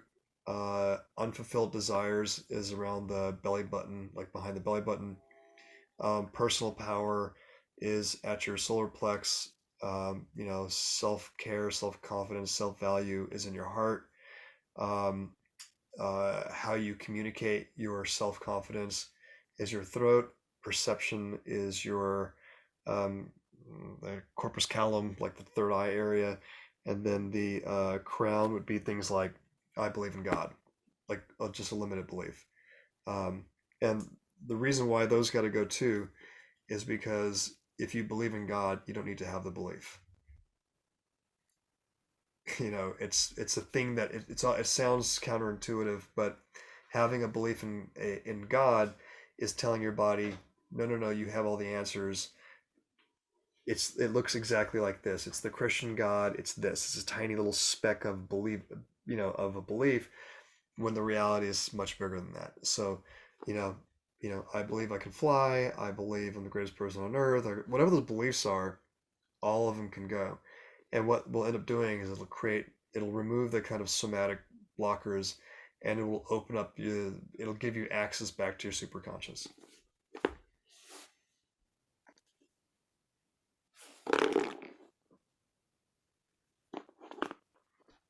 You guys are awesome.